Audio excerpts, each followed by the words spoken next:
Welcome to DeProgram. I'm Michelle Witte. I am here with John Kiriakou and Ted Rall. Hi, guys. Hello. How's it going? Good. Doing well. There's so much happening. We were going to try to get through in a reasonable amount of time an update on what is going on in Gaza, where it seemed for a minute earlier this week like this ceasefire was going to fall apart. Now it seems like we will get through this weekend with the phase one still intact. I think open question as to whether we're moving on to phase two, but we'll talk about that. There's a whole bunch going on with regard to Ukraine right now in Europe.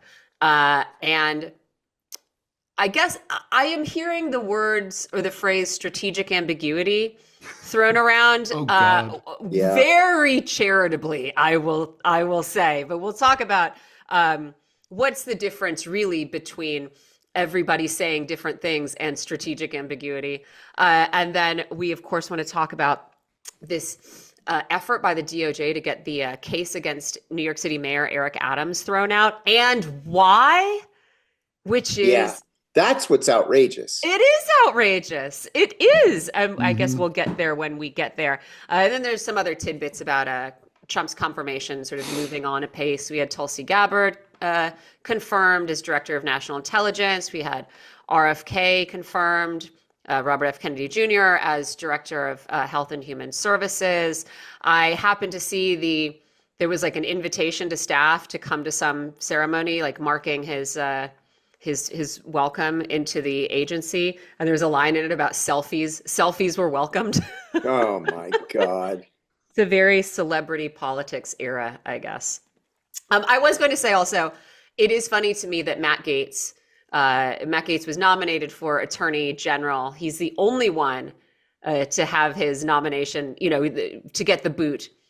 And I guess I will say I'm gratified that being a total fucking asshole does not always bear fruit. Even though I will say probably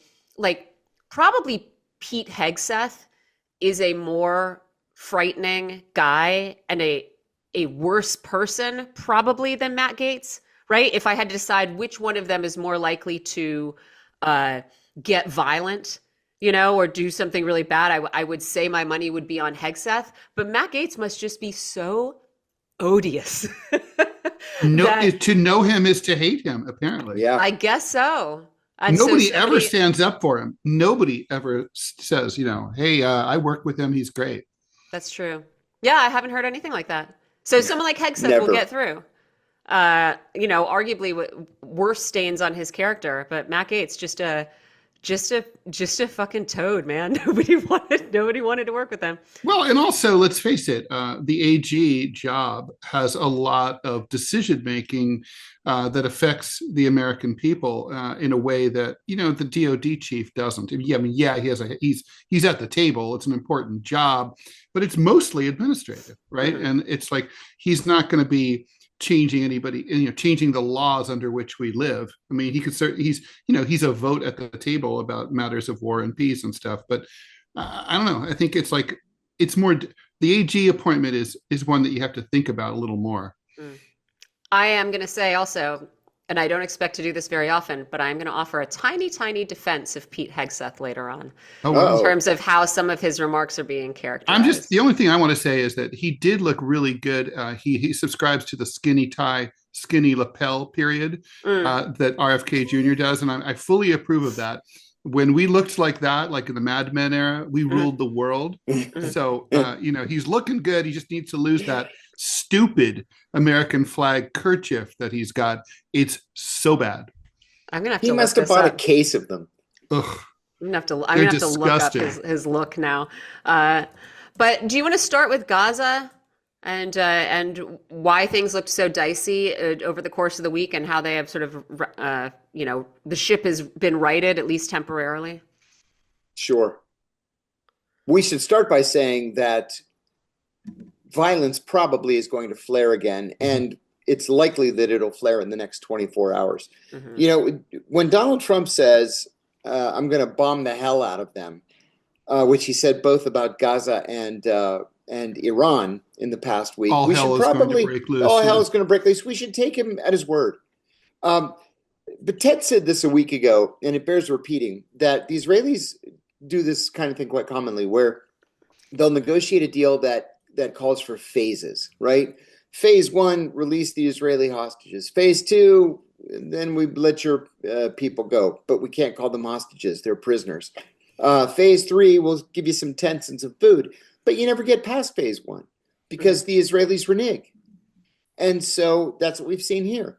But you can't find news of this in any American newspaper or news outlet, or in the UK either. I looked, and so here we are getting ready to supply the Israelis yet again, to kill Palestinian civilians yet again, and to give more hope to Donald Trump's desire to develop it as his own personal beachfront property, which apparently now he's serious about.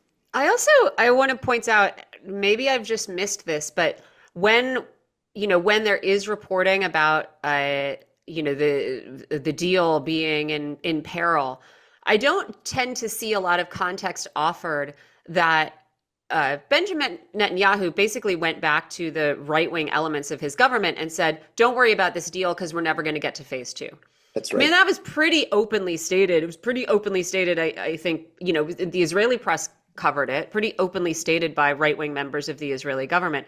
You don't see that, when you see dutiful reporting of Israel's claims of Hamas violating, the conditions of the ceasefire. Mm-hmm. Well, it's very reminiscent of Ukraine's crossing their fingers behind their backs when they signed the Minsk Accords. There's just, if you're a U.S. ally, you don't really have to make good on your word because it just won't be reported. Mm-hmm. Yeah, and what model for you is there anyway?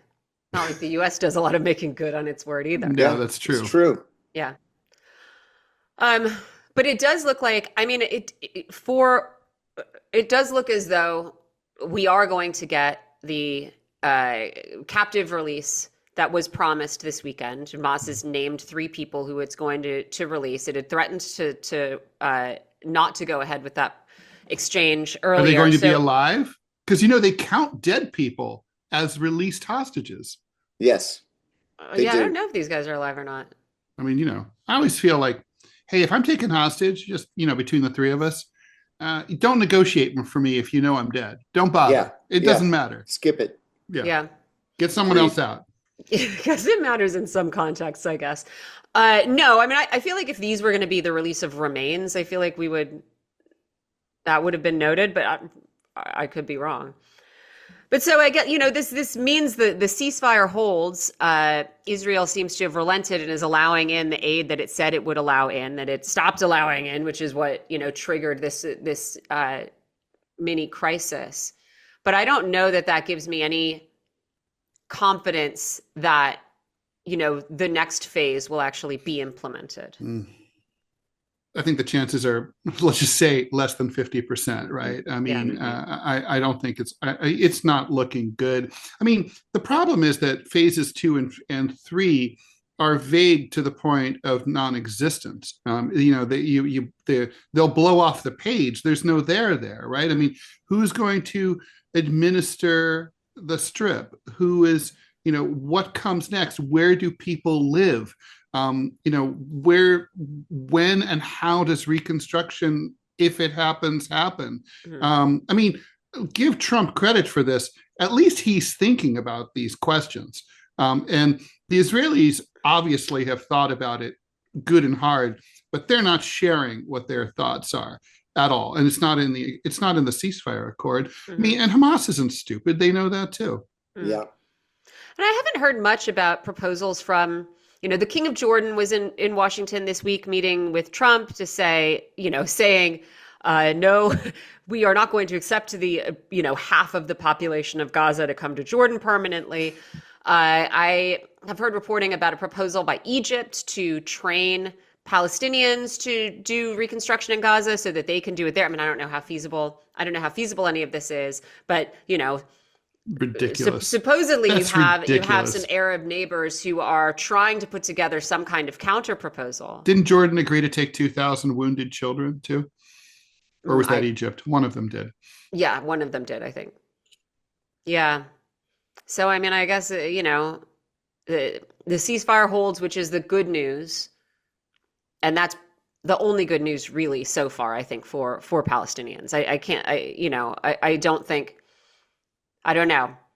You could, I guess, both overstate and understate the significance of simply having the war stop. Oh, so let's think like 4 or 5 steps forward. Let's just say, for the sake of argument, that there is a forced removal of a significant percentage of the population of the Gaza Strip, whether it's to Egypt, Jordan, or some other third beautiful place, as Donald Trump likes to say. I wonder, what will happen then? I don't imagine that the people would leave willingly. I think there would be incredible scenes of brutality, violence, screaming women and children and men. And I think it would be a bloodbath, and it might, I could easily see a tipping point in global public opinion, where it's just like this, it stops now. Even though the world has pretty much allowed way too much to transpire already since October 7th. It's still, I think that might just be the bridge too far. I don't know. Am I naive? Ted, let me ask you, Ted, do you see any country on the planet besides the United States and Israel that would support such a thing? No. I don't either. And I can't imagine that the international community would allow this to go forward. It's so clearly and obviously a war crime. The forcible removal of a people, it's genocide. It's like the actual textbook definition of a genocide. Right. Or the second definition of genocide. I can't imagine, as much as we do for the Israelis. I think you're right. This is a bridge too far. I can't imagine this actually taking place. I just have to ask, what is the mechanism that stops it? What is it? Yeah. Is it, do you suddenly have a bunch of governments sanctioning the Israeli government? And we'll have to say it's like governments that have the power to actually inflict some harm. So we're probably, I think, talking about European governments and maybe some big Asian economies, because we've watched, and we're going to talk about this in a minute, but the United States has been beating up on Europe for the past 3 years, right? Forcibly decoupling them from their major energy supplies, allowing their economies to be ruined. Yeah. So to the extent that this would also mean standing up to the United States government and a government under Donald Trump, which, for all of his rhetoric about wanting to get out of wars and foreign entanglements and wanting to be a peacemaker and whatever else, also is pretty open to military responses that happen pretty quickly. Mm-hmm. I would like to see it. I just don't know. I don't know what form it would take. Well, Michelle, I think you're assuming that the Israeli-American alliance is unbreakable and unshakable, and everything can end. John and I are both divorced. We know these things. It's like, so I think that would be pushing it so far that even someone as rabidly pro-Israel as Trump, mm-hmm. public opinion would be, and the media opinion, that would be it. It would just snap. That would be it. Even the United States would have to cut off support for Israel. I don't know what that would look like. For sure, the aid, mm-hmm. but maybe even diplomatic recognition. It would be brutal. I think at that point it's game over. Israel can't survive. Israel is created and sustained by international public opinion. It does not exist otherwise. And so it's like it's created by the UN. Mm-hmm. It's like the only country that's just like poof, it's like, so Lots of countries came out of the League of Nations, but this is the only one the UN made. And it's like, so, once the UN stops caring, they have to stop. They would be told to stop. They would be made to stop.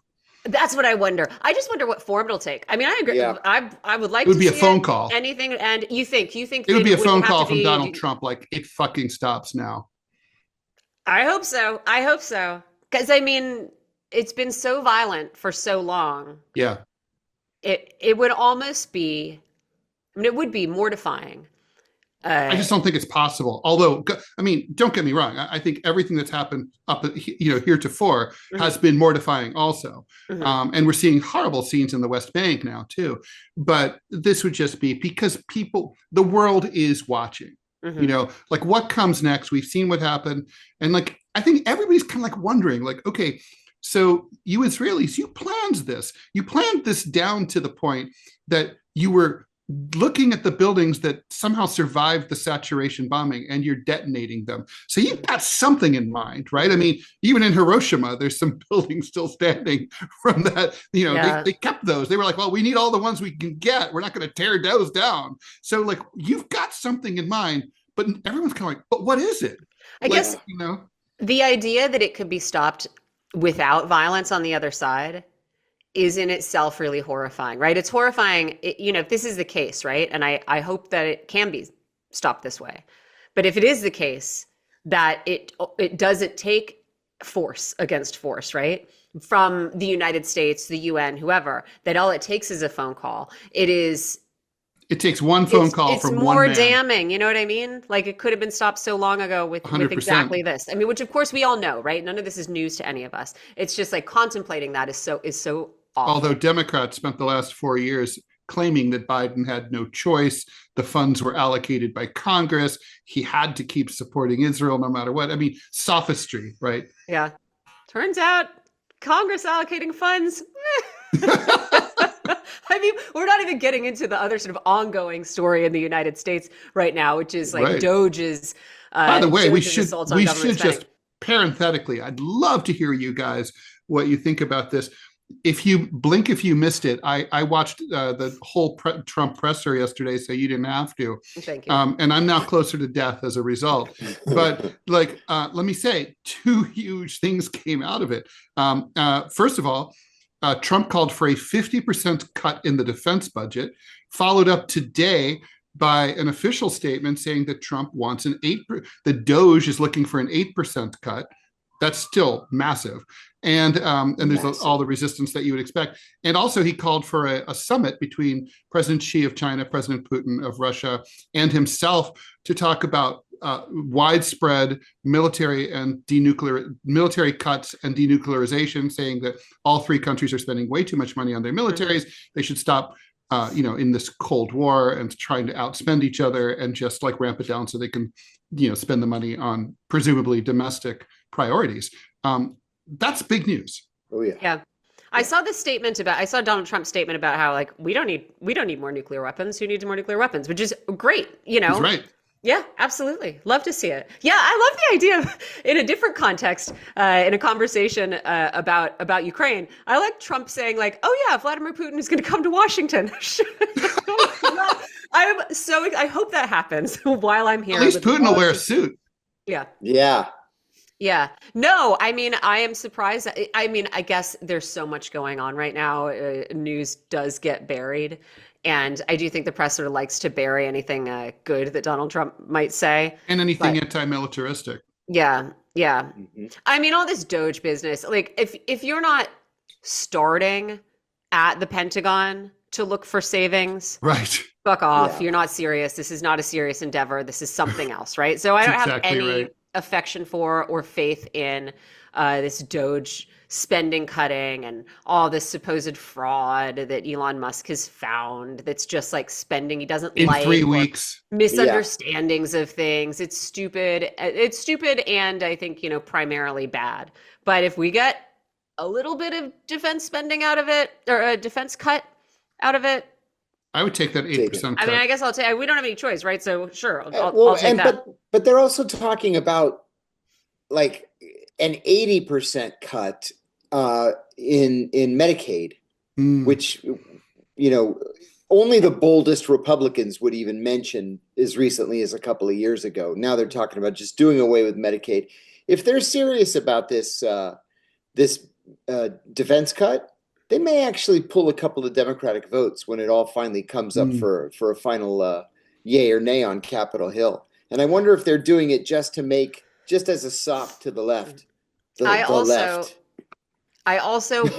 you'd want to really check the fine print and make sure the cuts are not coming from VA benefits, right? Right. Salaries for soldiers and healthcare support and job support afterward. Because I think that's probably where they're starting. And that's actually a big expense. It's like one of the big expenses that you can actually track as opposed to like all of the, money that disappears into a black hole mysteriously. So yeah. All right, you guys, do you want to talk about Ukraine? Yeah. Okay. Let me give you a little bit of background here. Again, love the idea of Trump's going to Russia, Putin's coming to Washington, everything's going to be great. But they had the perfect phone call. Again. Finally. They really did. So many. Earlier this week, we had the meeting of the Ukraine Defense Contact Group, which was attended by Defense Secretary Pete Hegseth. Starting today, we have the Munich Security Conference, which is attended by Vice President J.D. Vance. And so on the topic of strategic ambiguity, Hegseth on Wednesday at the Ukraine Defense Contact Group said, returning to Ukraine's pre-2014 borders is unrealistic. Peace must include security guarantees to ensure that war doesn't begin again. This must not be a Minsk 3.0. I liked that he threw in, that there had been attempts at this before. But U.S. does not believe NATO membership for Ukraine is a realistic outcome. Security guarantees must be backed by European and non-European troops, but not NATO troops. And any troops in Ukraine should not be covered under Article 5, and that there will not be U.S. troops deployed to Ukraine. So that's Wednesday.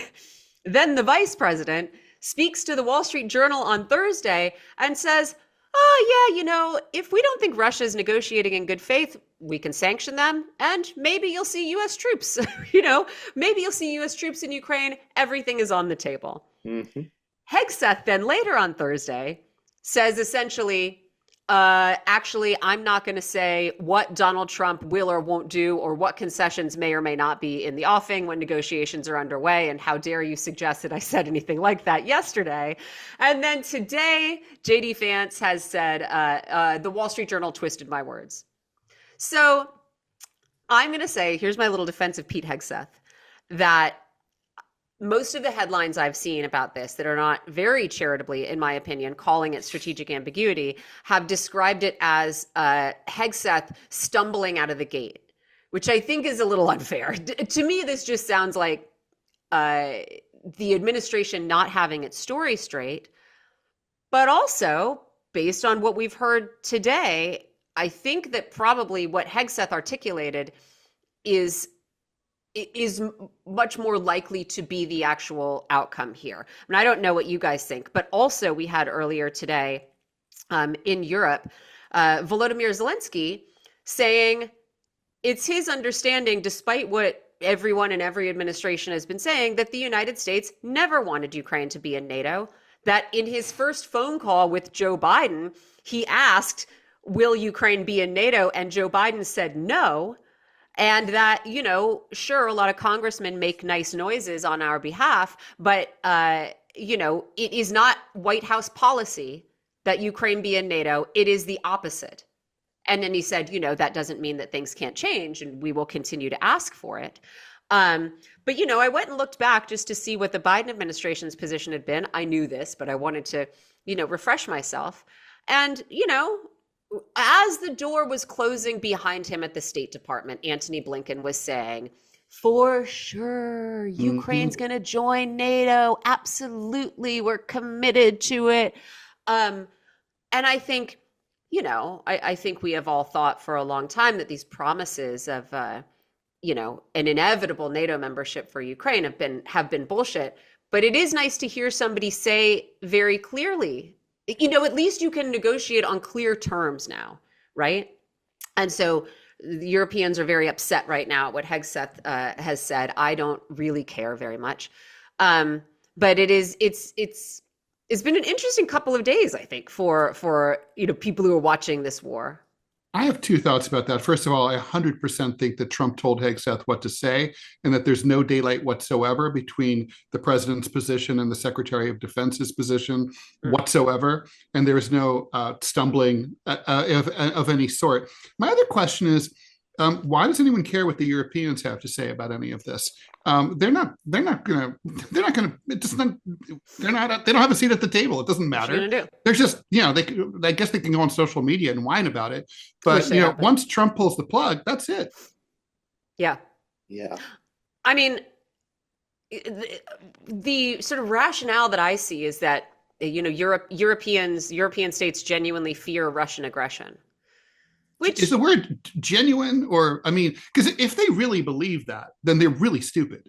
There's no evidence to support that at all.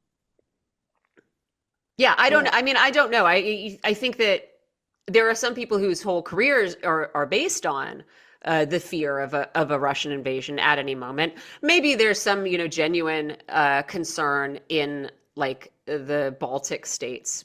Whatever, like post-Soviet states. But it does seem to me to be pretty. Yeah, it seems to be pretty ridiculous. Silly. Yeah, but it's like it's the sort of basis for many careers. You know what I mean? Yeah. So, but it doesn't make any sense. I have friends, close friends. Like my fellow podcaster Scott Stantis on our podcast. He's always like, Putin wants to put the band back together. I'm like, he could have had several Central Asian republics for free. Yeah. That wanted to join the Soviet Union, USSR 2.0. And, Russia said no, even though these were republics that had oil and gas in some cases, right? So it's kind of like, it's just, like I said, there's just no evidence for that. And, everything that Russia has done since 1991 has indicated that they're not interested in that. Mm-hmm. I think it is really, I think what is likely to happen is Ukraine loses 20% of its territory, 15% of its territory. It's definitely not getting Crimea. They're going to have to acknowledge that Crimea has been annexed and is Russian. Absolutely. They're going to have to, here's how I see, and John, I'd be curious what you think about this. You also, Michelle, I think that the deal is going to look like this. No NATO membership. Feel free to join the EU economic union, no problem. Your Crimea's gone forever. Say bye-bye. Admit that it's gone. Yeah. The Donbass ends up like Kurdistan and Iraq. There's a dotted line there. Technically on the map, it's still in Ukraine, but you don't get to administer it. You don't get to go in there. That's really Russian, but we're just not going to admit that. It's like a dotted line. It's like Kashmir. It's a disputed zone. We're just going to not talk about it like Taiwan. It's just, it's the Transnistria. It's a netherworld.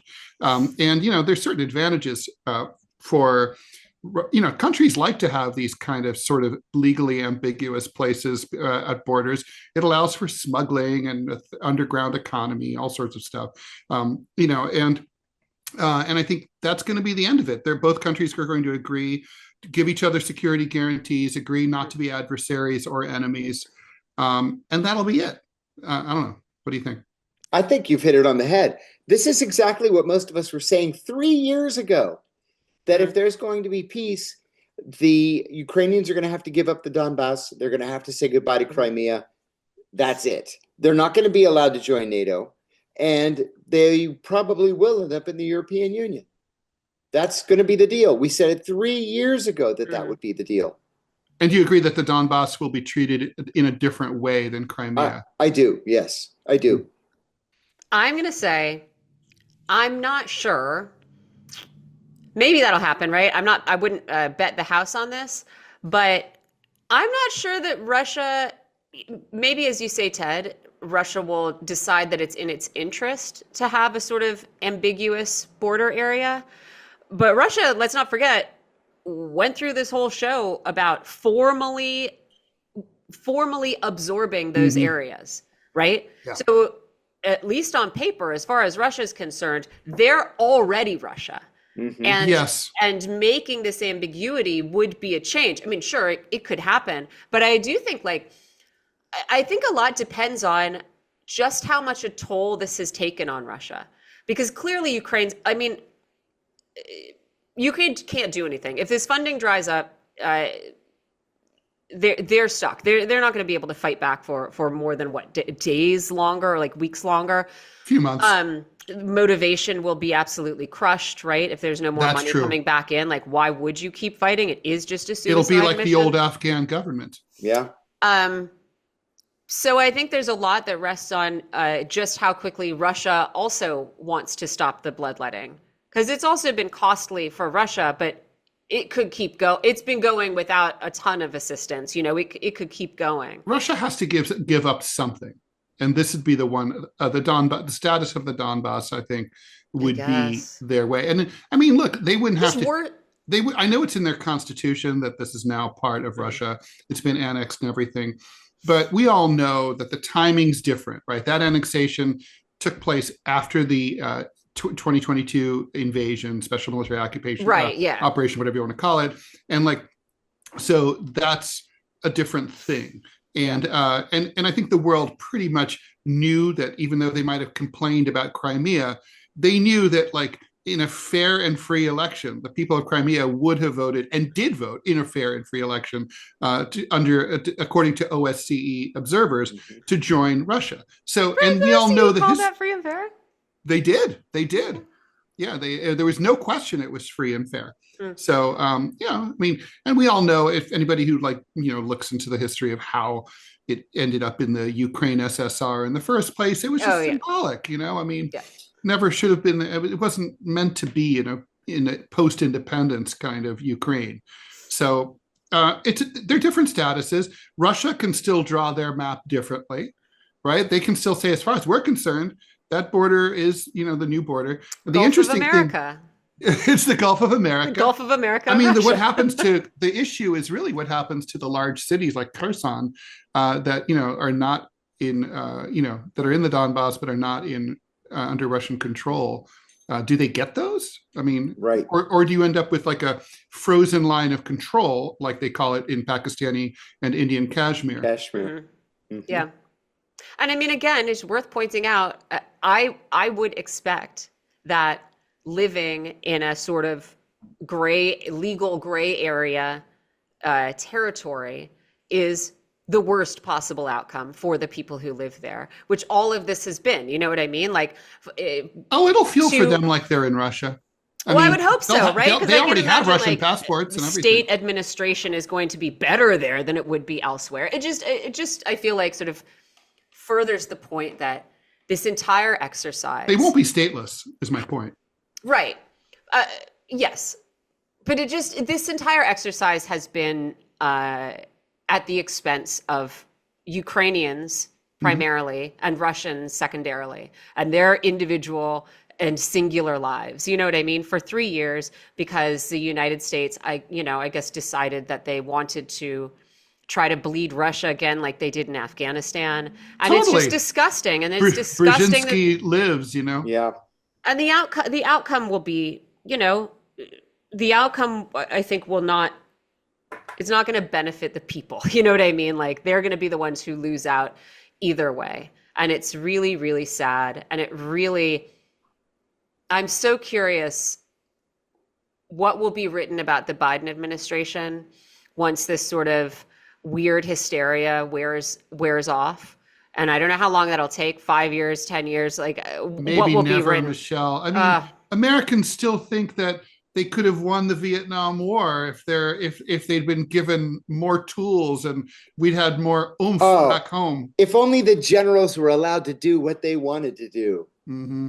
Yeah, I've heard that more than once. That's horrifying. No, we don't learn lessons here. I mean, do you think tell me if I'm being naive. I would have thought that Zelensky saying Joe Biden told me Ukraine won't be in NATO in our first phone call might have generated a little bit more news. considering the mantra of the Biden presidency was we're desperate to get Ukraine and NATO just as soon as Are we you can, kidding? This is a et cetera. media that is so lockstep in for Ukraine that literally they cannot talk about the Russo-Ukrainian war without referring to it automatically as, what is it? The full-scale invasion. Full-scale invasion, as opposed invasion, to, yeah. what, is there a 3/4 in scale invasion? I mean, yeah, there was a New York Times story it caught my eye this morning because the headline was, let me find it here. The headline was, Ukrainians fear peace may strand them forever from lost homes. Which, just again, there's been so many parallels to That's awesome. The war in Ukraine and this Holocaust in Gaza, right? Like, boy, I sure do feel sympathy for this one very specific geographic region where people might be displaced. And I sure can't really look squarely at this other region where this has been ongoing for a while. Well, it helps if they're white and blue-eyed and blonde. For Yeah, sure. you can say that again. But it mentioned in the piece that Trump's defense secretary publicly handed Moscow 2 big trophies before peace negotiations even start, saying Russia could keep some of the Ukrainian territory it's captured and Ukraine won't be joining NATO anytime soon. Like, that was just Donald Trump's decision and fully in his power to hand this to Russia, right? Mm-hmm. Instead of being, very unfortunately, won by Russia through, bloody battle over the course of years, and also being fucking White House policy for years now. It's just that we had one administration lying through their teeth about it and another administration, not. And this is, by the way, the appealing part about Donald Trump. He says what we all know to be true, and he just says it. And this is the case. Any normal Democrat or Republican president would view these statements as something not to be said in advance. It betrays weakness. You're pre-negotiating against yourself. Donald Trump's just acknowledging, and I think probably if you're there, if you're the Russians, if you're President Putin, you're like, all right, well, this guy, at least he's talking serious, right? Like, it's like, we can listen to him. He's not full of shit because, like, he's coming to the table, he's real. He's, like, we all know where we're going to end up. So why waste a lot of fucking time? Let's just get to it. And we all know where we're going to end up, right? And so send the Treasury everyone's Secretary. Busy. Send the Treasury Secretary to start negotiating over those rare metals that we want, because we should get something out of it. That is funny too, right? The U.S. is we're the ally, and we're demanding reparations from our ally. Yeah. Jesus, yeah. Exactly. Yeah. Yeah, on foreign policy, he's refreshing. On domestic policy, it's like, the helicopter crash because of DEI. You know what I mean? In that sense, Trump's not saying what we're all thinking. But so much to do in Europe right now about Ukraine. Like, I hope they get on with it. I hope this happens sooner rather than later. It's just been an awful 3 years. And I guess the U.S. will. Obviously, Putin will request the sanctions to be unwound. And I guess the question is, will they be? Yeah. Well, and Trump's been all over the map on that. Mm-hmm. Yesterday in the morning, he said that he didn't like sanctions and he wanted to see them go away. And then in the afternoon, he said that sanctions were a necessary tool to moderate Russian behavior. Mm-hmm. Mm-hmm. So which one is it? Someone walked into his office between those two statements. Yeah. That is right. Yeah. Yep. Should we get to some domestic matters and this Eric Adams? Oh, God. Should we? My mayor. Your mayor, Ted. Should we refresh ourselves on what New York City Mayor Eric Adams, who I will never forget, that he told, I think it was an Israeli interviewer, he told an Israeli interviewer he wanted to retire to the Golan Heights. Which is so good. This is years ago. They do make good wine. It lives in my head. But he was indicted in September of last year, I believe, correct, on a bunch of corruption charges. Mm-hmm. A lot of them had to do with campaign finance, obscuring illegal foreign contributions to mm-hmm. his campaign, pulling strings for Turkish representatives in New York, accepting illegal gifts.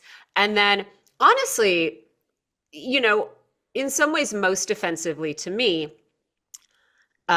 obscuring these illegal foreign donations to obtain public fund matching from New York, because New York publicly matches campaign donations. I think it's like up to it's like $8 per dollar, up to $250. It's a lot. It's a lot of money. I think he got $10 million. I think was the figure I saw. I might be wrong. $10 million for his It might have been more, Michelle. I think it was more. Okay, I have to double check. But he got a lot of money, from New York taxpayers. Yeah. And that really is, I will say, from taxpayers, because that's not the same as the way the federal government generates money. Yeah. And again, I guess we should say that when we talk about Eric Adams and we talk about this indictment, this is just what prosecutors have laid out. We haven't heard the defense, and, so this is just what they've said. But there do seem to be a lot of instances of, Adams or his assistants saying, okay, but make sure you obscure this so it doesn't look illegal. You know what I mean? Well, let's put it this way.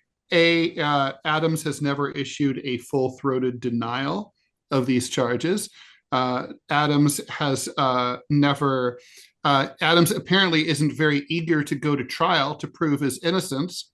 And Adams is basically just sort of has sloughed it off from the very beginning, saying, just leave that to the attorneys. And I'm running the city. The lawyers handle all that. I'm not worried about it. It's funny because, go ahead, Michelle, you can keep it. Well, things have deteriorated since. There was also, there was sort of a right-wing talking point for a while that Adams was being targeted because Adams was not playing ball with the Biden administration on immigration. Which, he was whining, that more about like he was kvetching, right? That he was whining about the fact that Biden opened the border.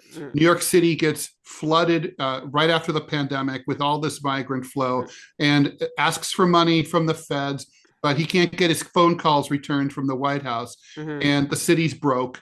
And so finally, out of anger and annoyance, he decided to go public. And that Biden was pissed off about that. Yeah, I mean, by the way, all that's true. That all did happen.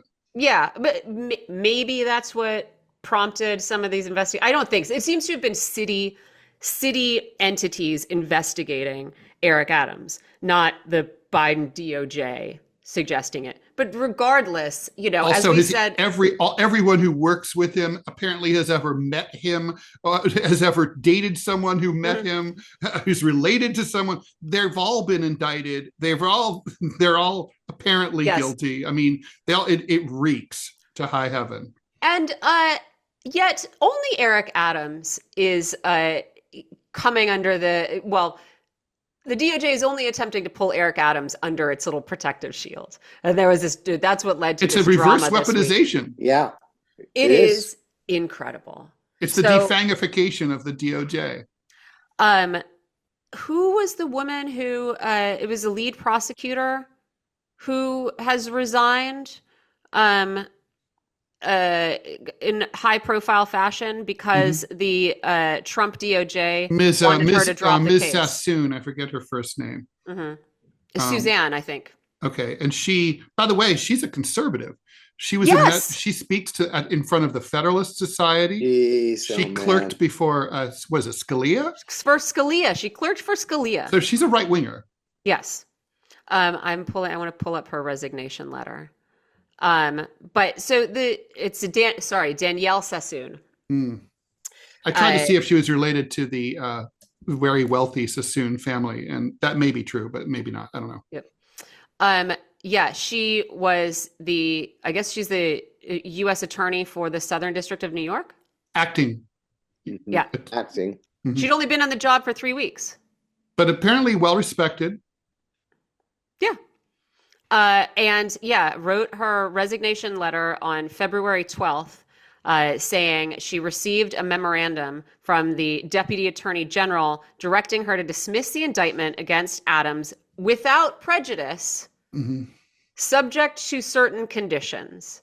And so I guess the first crucial point is that she was directed to dismiss it without prejudice, which means it could be revived. Correct. And the whole point of this is because I guess Adams said, hey, look, if you drop this, we'll help you with your federal immigration enforcement. We won't get in the way. We'll be enthusiastic partners. We will collaborate, to use a Vichy term. Yes. With the mass deportations. And by the way, this is not like we heard this happened. There are emails that have been released where his attorneys specifically said, this is the quid pro quo our client is willing to offer. Absolutely. Yeah.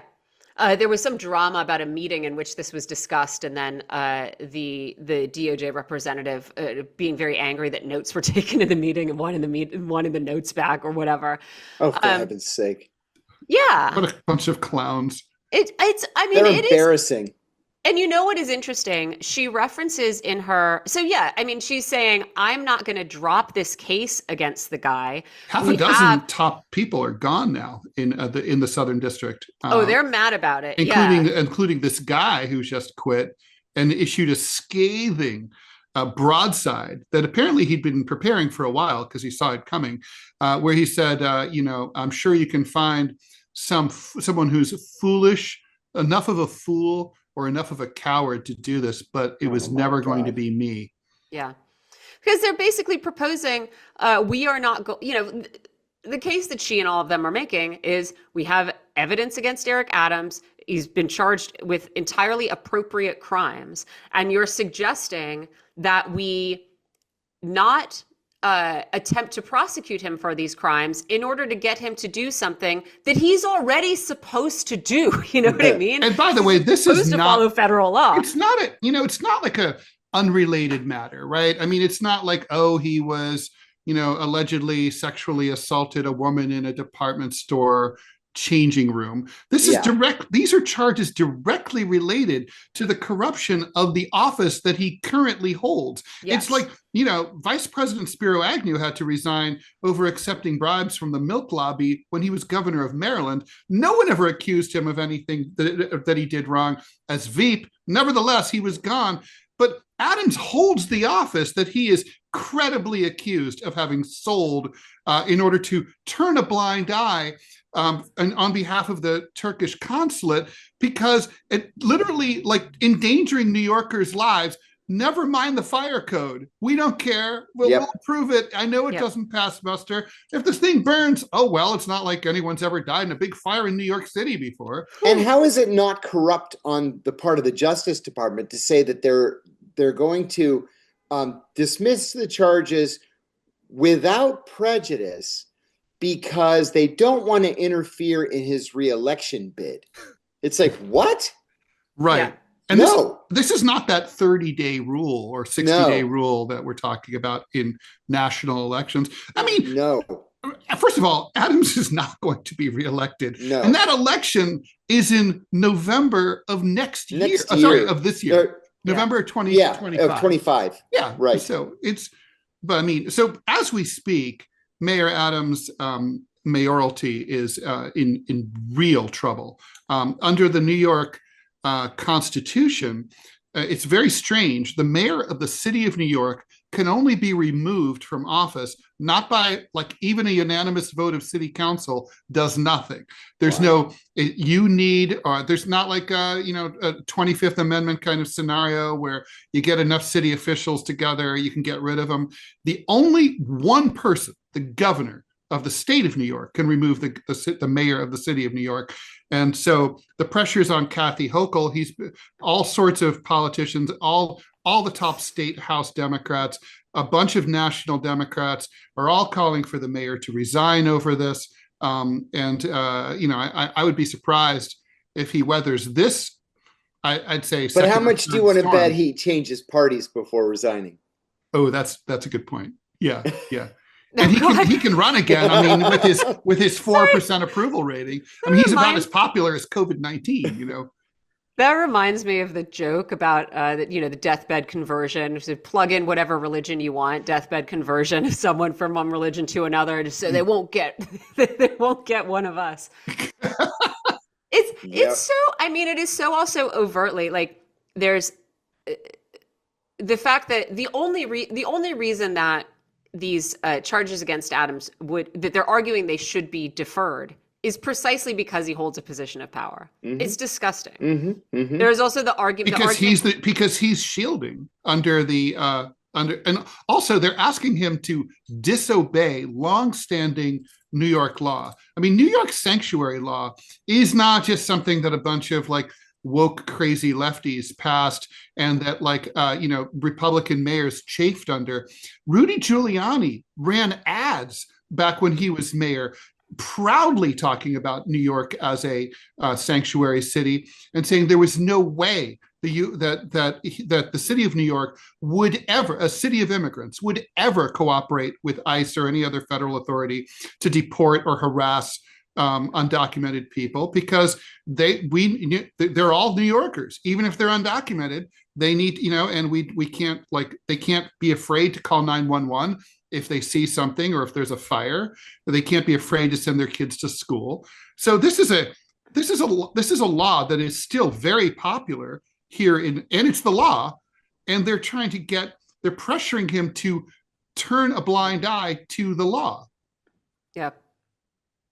It's also this letter from Danielle Sassoon mentions that another explanation offered was about the prisoner transfer with Russia for Victor Bout and I think Brittany Griner, saying like, oh yeah, well, this is how you do. You make some trades, and she's saying that's an exchange between two sovereigns. You know what I mean?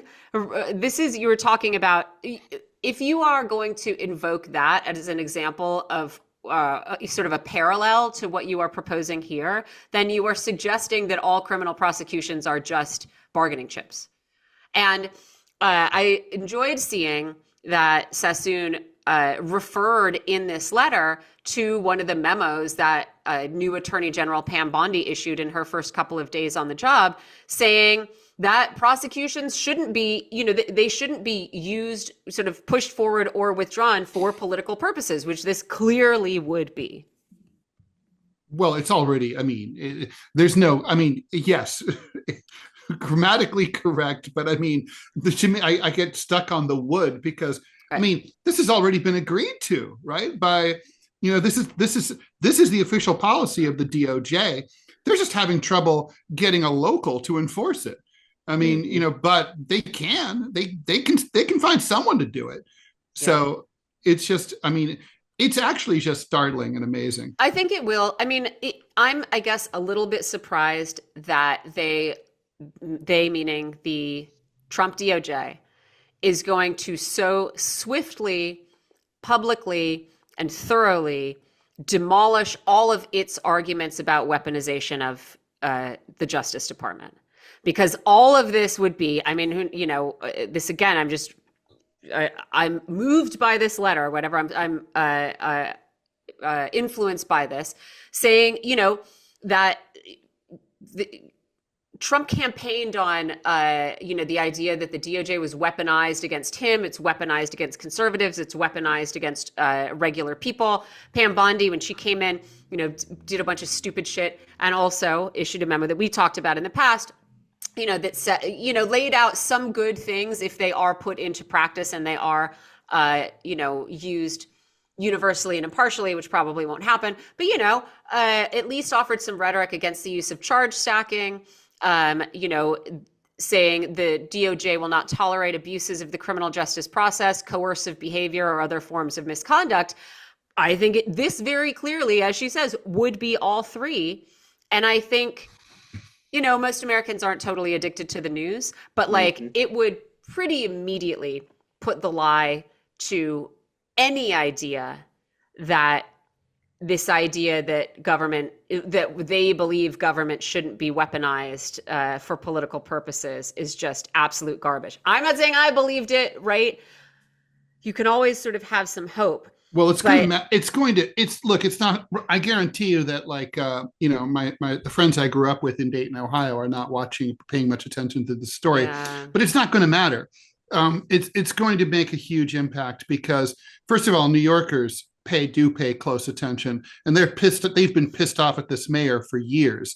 And aside from all this, he Mhm. was really unpopular and viewed as a clown and a loser who should be removed. And so, and New Yorkers have surprisingly long memories.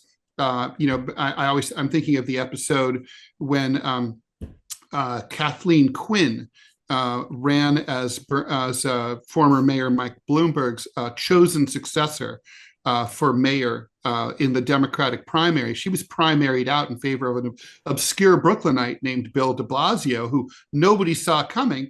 And it was because Bloomberg had basically gotten a third term by doing an end run through city council using Kathleen Quinn so he could run for a third term. New York City had term limits that were passed by the voters in a referendum. And then instead of going back to the people and asking for a redo or a reversal, he went to city council and had the city council undo what the people had voted for. New Yorkers were pissed about that. Mhm. Nobody had anything against Kathleen Quinn. She'd probably be mayor today if she hadn't done that. It was retribution for Mike Bloomberg. So New Yorkers are paying attention. And, most members of the media are New Yorkers. So, the national media is all here. They're paying attention. This is not something that's going to go away for the Trump administration. And I guess let's not forget a surprising number of New Yorkers voted for Donald Trump in the last election. That's true. It's just funny to me that it is February and you are very publicly blowing up a bunch of your major campaign arguments. You know what I mean? It's February 14th. He hasn't even been there a month. Yeah. Yeah. I mean, this is just the pure weaponization of the DOJ, pure politicization of the DOJ. Yeah. No, I mean, it's using the DOJ purely for, it's corruption on steroids. It's remarkable. I don't know. I mean, do you guys think, the pressure is really, Hochul's phone's ringing. Right now, everybody's calling her saying, get rid of this asshole. I mean, I gotta say, and you can tell she's getting wobbly. Does it solve the problem though? There will have to be a special election, right? It removes Eric Adams from office, but it doesn't. Does that in some way let the DOJ kind of off the hook here, right? Well, it doesn't undo this attempt, right, to defer a prosecution for political ends. Well, you also kind of have I don't know if I guess I would call it a separation of powers crisis, not a constitutional crisis, where you have a states' rights versus or state and city rights versus national rights kind of showdown here that's going to survive Mayor Adams, no matter what. And by the way, the winner of that special election will be former Governor Cuomo, who of course was the person that Kathy Hochul replaced after his proclivities for ass grabbing got him thrown out. So he's going to be, she knows better than anyone that he's a force to be reckoned with. He's a bully. I think everyone thinks he's exactly the man that the city of New York needs right now, and he will hold a strong line against Trump and all of his works. Do you remember the era of the Cuomo-sexual? The early pandemic days when he was I remember. hero? Yeah, when he was a national poppy. How quickly things change. The book. Yeah, we even turned a blind eye to all the old ladies that he killed in the nursing homes. Oh yeah. I mean, for a while, right? Then I guess people belatedly got nobody cares about it. To this day, they don't care. Yeah, no, I mean nothing's being done. He'll still be mayor. Oh, yeah. He's trying to Jerry Brown that, right. But, we didn't talk about Rob Blagojevich. Oh yeah. Oh, he's got to be the happiest guy in America. So absolutely. 4.5 years ago, Donald Trump issued him a commutation, which cut in half his 14-year prison sentence for thinking about trying to sell Barack Obama's Senate seat, which is all he did. He never consummated the crime. He was charged with conspiracy. He was the governor of Illinois. Mm-hmm. Yeah, he mused on the phone. Yes, he mused on the phone. We should try to get something for this. It's a Senate seat. 14 years, man. 14 years. It's absurd. He and I had the same prosecutor. And he was commuted, and Donald Trump this week pardoned him. Mm-hmm. And a friend of mine told me that Blagojevich hadn't even applied for a pardon. Oh, wow. But it was that somebody reminded Trump that Blagojevich had been a contestant on Celebrity Apprentice. And he said, "Oh, that's right." And he pardoned him. John, you should have applied. True. I have left no stone unturned, let me tell you. Okay. I'm trying. We had a little bit of sort of the traditional Friday news dumps. This is a stat story to go back to the ongoing attempted purge of the federal government. But there are apparently going to be thousands of firings today. About thousands. More than 5,000 people who are on probationary employment, which means they were recent hires, except that a lot of these recent hires could have been, 3 years. Yes. Well, some of these people also could have been in the, in the agency for a very long time and having moved to a new position, right? So it's not necessarily a bunch of 23-year-olds or whoever have been hired. But yeah, it's going to be apparently thousands of people in the NIH, the CDC, just across medical and scientific agencies. Mm-hmm. Mm-hmm. So we'll see. But they're all going to find out this afternoon. And on the topic of the CDC, there was a really interesting story that I think we will go into later. We everyone has been focused on the price of eggs recently. Because, Donald Trump campaigned a lot on inflation and on the sort of myth of Bidenomics, raising all boats. And egg prices have apparently, I don't notice this because I get my eggs from a grocery store reject, delivery service. But I guess eggs have risen astronomically in price, which I got to say, I think you cannot blame the Trump administration for at this point. We'll see if they are still as expensive in a couple of years. But I mean, I think what you can blame, and again, I've said this before, one of the great and I think underreported failures and crimes of the Biden administration was to let avian flu just sweep across the country in dairy herds. And because it doesn't only affect birds, it affects other animals. Yes.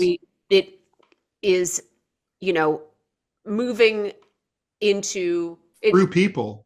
It's infecting people. I think the number of people has gone. I have a little tidbit here actually about it. Since 2021, more than 150 million chickens and turkeys have been killed.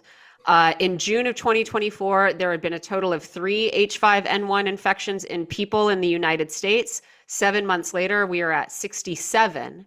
And again, this is not because I think we need to be hysterical about H5N1 infections in people, especially if they come through cows, right? Like those all seem to be very mild. I think one person in Louisiana died. She was somebody who had a backyard bird flock and she got it from a bird. So I'm not saying don't eat eggs or be hysterical about eggs. I'm not saying that H5N1 is coming to kill you, but it is not good to have allowed it to spread throughout America's chicken and turkey. When you say farms. Allowed, I mean, maybe you could explain what you mean by that. Like, how did that happen? It was known, it was detected. We followed this, over the years, but it was detected in the United States. They found it, and then did nothing. Really, did nothing. Eventually, states set up their own voluntary testing programs for farmers. It may be a state or two made their own sort of mandatory testing. But what the Biden administration did not do was create any kind of incentive for any farmer to get his birds or cows tested. They didn't put any money aside for compensating farmers in case their animals had to be destroyed. They didn't issue any guidance on testing. As they were going out the door. And this would this have been the Agriculture Department, the FDA? Who would? I mean, I guess the one is inside the other, right? So it would have been an Agriculture Department decision at some point. I mean, would the CDC have a role here? I don't know if the CDC has a role unless it's like a human. Well, there have been, but it's like. Well, they were, and it's not incidental that they moved between species due to workers who worked in both types of facilities. Mm-hmm. And like now we have, as we talked about on the show, we have, domestic cats dying because they have eaten raw food that has been infected with H5N1, right? So it does have a serious impact on wild animals, on domesticated animals. Doesn't seem to be killing cows. They just get sort of a cold and pink eye. But the Biden administration did not do anything. Why didn't they do anything? On their way out, created some guidance about testing. It's like testing only milk cows of a certain number before they cross state lines. And this is after they have watched as opposed to beef cattle. But what do you think the motivation was? It just incompetence, laziness, just poor judgment, not wanting to dedicate the budget, not wanting to have a negative story during an election year. I mean, what do you think was behind all this? I don't know, John, if you have any other ideas. I think it was, I will say, one, a really cowardly fear of reawakening something like pandemic. COVID lockdown protests or whatever, right? Which is true cowardice, right? Mm-hmm. Because we would have been talking about taking agricultural precautions. No one in their zero people are suggesting that anyone who doesn't work on a farm should do anything differently in their life because of H5N1. Nobody's even mentioned it. Comically far-fetched, right? This would have been reasonable protocols to try to prevent very serious disease spreading through domesticated animals in the United States. And the other is, I think that what we saw in the Biden administration was a lot of sort of thumb twiddling and hoping things would work themselves out. They sort of did this. They kind of did this in Ukraine, send a bunch of money over there. And I mean, I guess it depends on what you think their goals were. Was their goal ever to help Ukraine come to some kind of is this the difference stalemate between in the war? But Gaza, I'm sorry to interrupt, but is this the difference between a presidency by committee, which is apparently what we've had for the last 4 years? That's a good question. And a presidency with one person at the helm, a steady person who is, for better or for worse, regardless of their politics or their personality, they're the person that all decision-making ultimately, a la Truman, the buck stops there. Is this the difference? Like in a committee, nobody wants to or really can take the responsibility for a controversial decision. Yeah, it kind of seems that way, doesn't it? I mean, and what I'm trying to say is obviously Joe Biden hasn't been, we now know from the Wall Street Journal reporting and other sources that, I love the fact that this is all came out now when it doesn't matter, but it's and Lord knows, Bob Woodward's got the book coming out next year that's going to tell all, and he knew all along, right? But Joe Biden hasn't really been, the president of the United States in the way that we understand it, that position. I'm not saying he was never there or never made any decisions, but he certainly has not been a full-time president, and he hasn't been all there. I think that's fair to say. That's right. I think the reason this one bothers me so much is that for a lot of the other, what we would call failures of the Biden administration, there were a lot of moving parts, right? Like there were external factors. It's not like the United States 100% controls what happens in Gaza or what happens in Ukraine or you know what I mean, even what happens in the global economy or whatever. But this was, I think, this is a purely domestic issue that they just declined to address. I don't think it would have been too difficult. I cannot see, maybe someone can explain to me. I don't know what the obstacle was to implementing more testing, requiring some testing, putting aside some money for farmers. We didn't have so testing they're not for COVID either. Disincentivized. I mean, it's just like, yeah, but it's not it's fucking chickens. You know what I mean? Like we're not worried about the civil liberties of chickens, No, but it probably would have been expensive. I mean, these chickens, there's a lot of them, and they're in very remote places just by definition. They ask farmers to test for stuff all the time, Like I think there are lots of sort of disease protocols in place. I think I'm saying this as I gotta say, I just think it has something to do with there's like not one person there. It's just like get it done, executive order. And I think that makes total sense. And I also agree with you, Michelle, 100% that post COVID, it was just like, oh God, no, nothing, no more 4-digit, virus names, no more anything like that. We can't even think about it. Because this was we don't want to rehash COVID, but this was team follow the science, right? This was team, we believe scientists and disease is real and blah, blah, blah. And you know what I mean? Like this stuff happens, it's real, it's not planned, blah, blah, blah. These were the guys who were supposedly the adults in the room. And they just decided because of, I think, sort of incompetence and the failures of leadership by committee, as you were pointing out, Ted, or, cowardice, that they were not going to do what was clearly indicated in this case, and which would have been, I think, again, like a much easier lift. And now we are going to have to deal with the potential repercussions eventually of just allowing this to infect every chicken in North America and mutate to its heart's content in very confined conditions that encourage this kind of mutation and encourage this kind of spread. Like, congratulations. Like, thanks so much for that legacy as well. So, and I guess what comes next, right? I mean, are they going to implement that testing now under the Trump administration?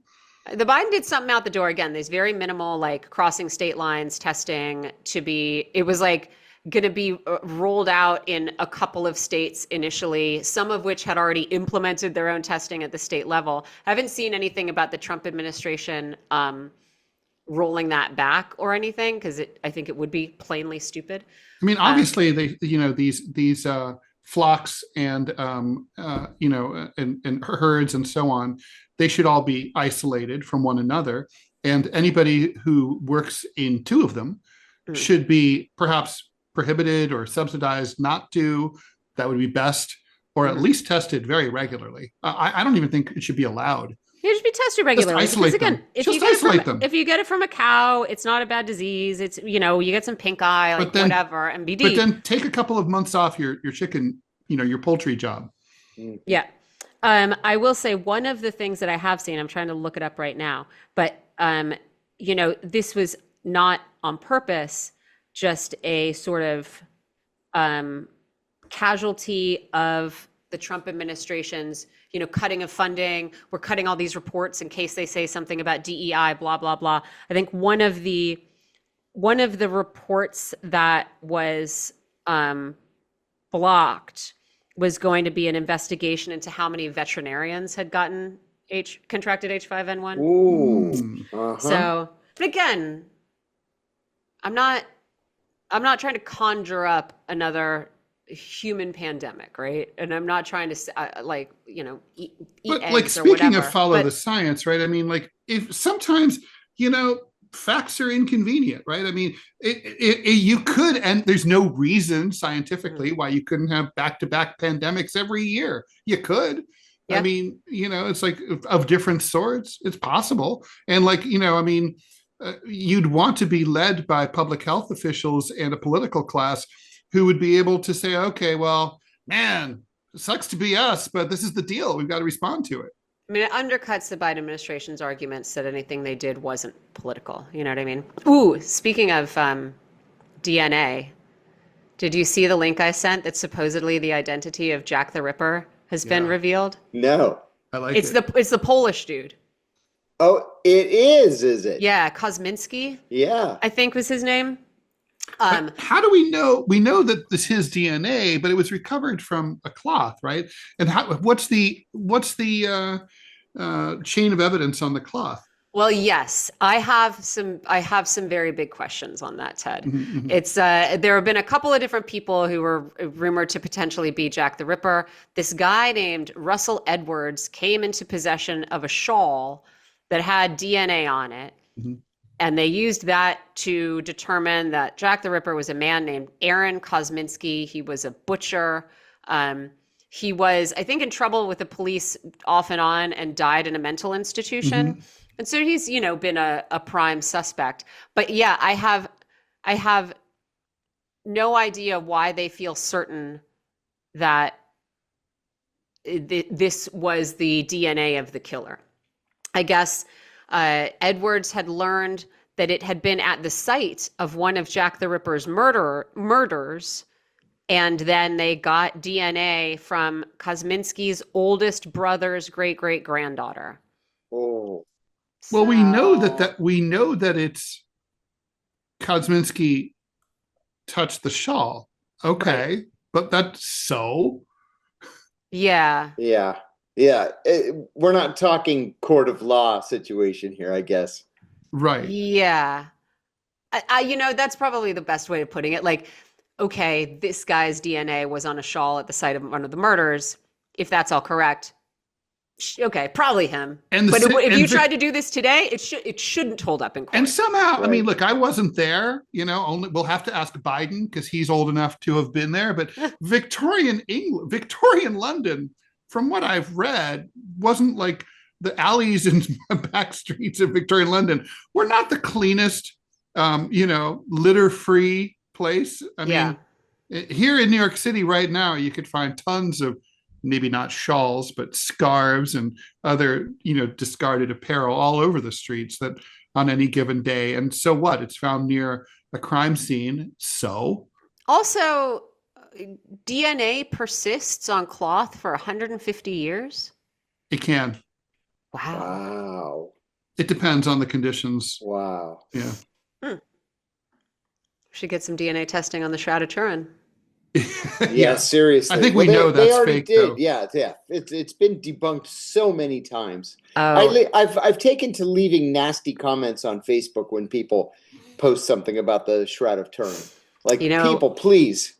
It's been debunked. There's more evidence, many times, and there's not much evidence, but there's more evidence for that the cloak of Muhammad being genuine. Yeah, right. Which isn't saying a whole ton. Yeah. Mel Gibson would beg to disagree. Oh yeah. I listened to a conversation between Mel Gibson and Joe Rogan. Part of my attempt to sort of consume what everyone else is consuming once in a while. It was interesting. I mean, some of it was interesting. Some of it's clearly bullshit. Old Mel, though, he's got such a great voice. He does. It was just a pleasure to listen to him, regardless of what he was saying. Which is, about how the Just don't pull him over when like, he's drunk. No. Well, I could. It'd be fine. I'm a nice white Gentile girl. Yeah. Nothing to yell about there for old Mel. So yeah, I mean, how did he come across? Oh, I mean, like, I think Mel Gibson makes some really good movies. I don't need I don't need to see Mel Gibson's career ended for anything not criminal. Well, I mean, seems like a seems like a dick. Roman Polanski has been completely unpersoned. Do you know he has a film that's only like 2 years old? It's banned in the United States. Oh my God! It's based on the Dreyfus affair, and it's called An Officer and a Traitor. My son got a bootleg version of it off the internet, and we watched it. And you can't get it here. You can't buy the DVD in a Zone 1. You just can't get it, right? So anyway, the point is, he hooked us up. it took some doing even for him, and it's fantastic. It's every bit as good as The Pianist. It's an important film. At a time when you're talking about, what anti-Semitism is, well, there it is. It's a great time. Most Americans don't know what the Dreyfus Affair was. That's right. And the acting's fantastic. It's just so damn good. And it's just a reminder that even if you think Polanski is like the most reprehensible, rapist turd in the world, I still think the films deserve to be seen. I mean, at least Polanski's accused of things that are actually criminal, right? Like, I don't know that. I suppose Mel Gibson, you could accuse him of harassment. I mean, a vile person, right? If you get angry and yell racial slurs, like, I don't have a lot of patience for you, and I think you're probably a bad human being. But yeah, make some fun movies. Yeah. He came off as sort of a, he's probably learned his lesson. Unhinged in some directions, but it was a pleasant conversation. He wasn't. Without a doubt, the most fun of those films. It's certainly not the best in his oeuvre. Is Conspiracy, that one where he is literally has to wear like a tinfoil hat, and he is it's so funny because it plays to type. It's amazing. He has to play the madman that people think that he is. He's doing his new project is about the resurrection, I guess. Oh, cool. Gonna be a new sort of with maybe James Caviezel again reprising his role as Jesus. Yeah. So field trip to watch that one. So tagline. He's back. Yeah. No. Hey, thanks for coming out from behind that rock. Oh God, we've been waiting here for days. We'll see. All right, guys, what do you think? Well, you know what? Let me toss one more thing at you, and then we'll go. We talked about this before, but this caught my eye, this headline about a lawyer who represents some of the British victims of the Lockerbie bombing, urging Donald Trump to declassify U.S. files on it, because Donald Trump has spoken quite a lot about declassifying files related to the assassination of John F. Kennedy, Robert Kennedy, and Martin Luther King. And as we mentioned sort of off air, thought what might be found in those files? Any speculation? Well, go ahead, John. Ted. No, go ahead. I think what you're going to find is that the official narrative could not and was not true in some respect. The narrative was that Libya dictator Muammar Gaddafi ordered this bombing for some unknown reason. Nobody ever said like what he expected to get out of it. Just to be an asshole, I guess. He decided to blow up this plane. By the way, Reagan used this as a excuse to bomb Libya. And it sort of led ultimately, I would say, that's sort of the chain, the first domino that falls, ultimately leading to Libya as a failed state today, decades later. So it's got some interesting antecedents to today's foreign policy. But I mean, it just never made any sense. Gaddafi, why would Gaddafi want to do it? He always denied it. Of course, that doesn't mean anything, but there was never, the story just didn't make sense. I think what we're going to find out is either Gaddafi had nothing to do with it, Libya had nothing to do with it, or somehow like we knew he was going to do it and we looked the other way and let it happen, but something. Or at the very least, one of the two men convicted of it had nothing to do with it. Right. Nothing. I think the evidence is strong for that. Mm-hmm. Yeah. I hope it wasn't happens. even circumstantial, really. Yeah. I guess we'll all cross our fingers, huh? Yeah. Yeah. Well, they were convicted in the UK. Yeah. Yeah. You remember the guilty UK, till proven innocent. The UK, or actually it was Scotland, had to designate the area of the courthouse to be the sovereign territory of the Netherlands.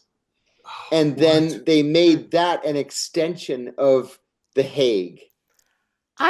So strange. I also think there's some guy who is awaiting trial still.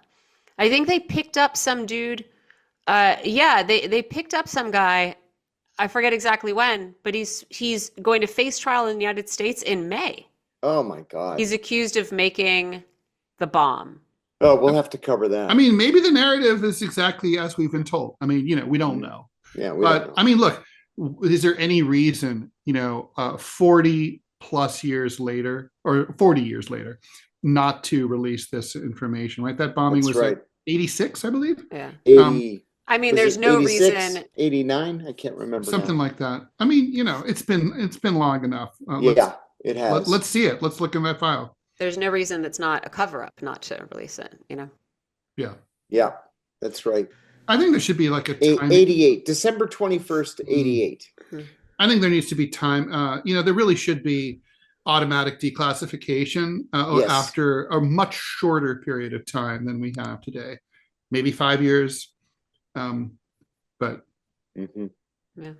I mean, these Agreed. are our documents. They're, Yep. the taxpayers paid for Yeah, them. we own them. Maintain them. Yes, the American people own them. That's right. Little transparency would be appreciated. Amen. All right. What do you think, guys? We deprogrammed? I'm Thoroughly. deprogrammed thoroughly. That's Thoroughly.